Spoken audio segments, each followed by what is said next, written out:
O guys, balitang-balita, naaresto na po si Marcos. Kaso yung peking Marcos po ang naaresto nila. Halatang-halata ang galawan ng bangag admin no? Dahil nung lumabas yung mga ex-marines na nagdala ng pera kina Bangag at Romualdez, bigla namang inaresto si Francis Leo Marcos, no? Siyempre para mas pag-usapan siya, di ba? Alam niyo naman yung basura na yun, di ba? Kaya tingin ko talaga bayad yung awayan nila ni Makagago eh.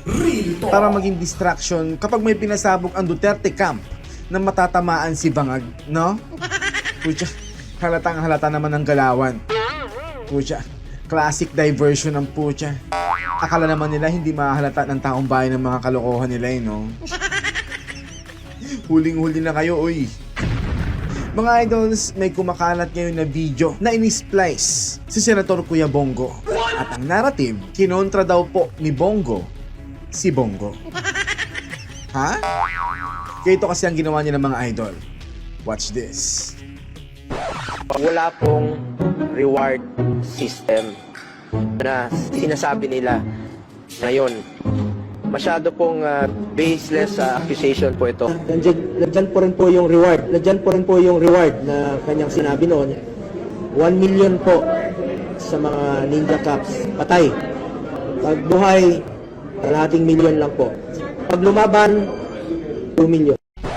Eh syempre, kapag pinanood mo ng sunod-sunod, parang lalabas, uy teka, parang magkaiba nga ang sinabi niya. Pero mga idol, tanungin natin ano ba ang buong konteksto? Dito pumapasok ang technique na tinatawag na video splicing.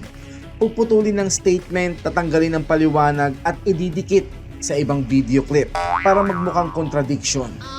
At guys, ito po ang hindi sinasabi ng nagpakalat. Watch. Kino-consolidate po muna ni Pangulo, yung mga listahan, yung mga reports po mula sa iba't ibang ahensya ng gobyerno, PIDEA, sa intelligence community, at pinapa-cross validation po ni Pangulo ang lahat ng mga yan. Lalong-lalo na po ito nabalitaan niyang mga Ninja Cups at sangkot dito sa pagre-recycle ng droga. At sabi niya kagahapon sa akin na kailangan malaman ng publiko na soon I think he will personally announce to the public kung sino po yung mga sangkot na ito. At importante po si Pangulo ang magsasabi. Sabi niya karapatan po ng Pilipino malaman kung sino yung mga ito, mga Ninja Cup. Nabanggit rin po niya, nandiyan po rin po yung reward na kanyang sinabi noon. 1 million po sa mga Ninja Cups. Patay. Pag buhay, kalahating milyon lang po. Pag lumaban, 2 million. O diba? Na ang tinutukoy pala na reward system ay hindi para sa pagpaslang ng mga civilians. Ang sinasabi niya ay may reward system para sa mga operatiba laban sa mga tinatawag na Ninja Cups. Yung mga tiwaling pulis na sangkot sa illegal na droga. So guys, magkaiba yon. Kapag sinabi niyang walang reward system sa war on drugs para pumaslang ng sibilyan, malinaw yon. At kapag sinabi niyang may reward system laban sa Ninja Cups, ibang usapan na yon. Tama. Pero dahil pinutol at pinagdugtong ang video, ang lumabas, kinokontra niya ang sarili niya. Classic out of context tactic, no?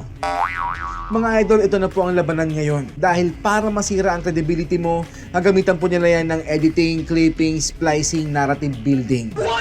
At kapag hindi mo pinanood ang full video, madali kang malilin lang. Tama. Kaya bago tayo mag-share, magalit o maniwala, hanapin muna ang buong statement. Ngayon guys, isipin nyo to Matagal na po nila yung ginagawa kay Senator Kuya Bongo. Paninira, editing, issue after issue. Pero ano ba ang nangyari noong halalan 2025? Siya po ang naging number 1 sa pagkasenador. Ibig sabihin, sa kabila ng mga splice video, sa kabila ng mga akusasyon, hindi na po basta-basta nanuloko ang taong bayan. Tama. Dahil kung totoo ang paninira, bakit siya ang nanguna?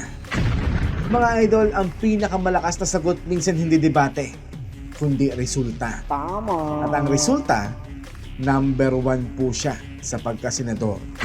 At guys, maraming salamat sa mga paninira nila kay Kuya Bongo.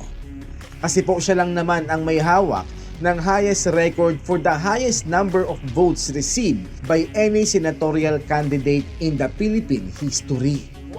Pucha, parang sinampal na magkabila ang mga basurang nagplano para siraan siya. Kaya guys, mag-ingat po tayo sa fake news.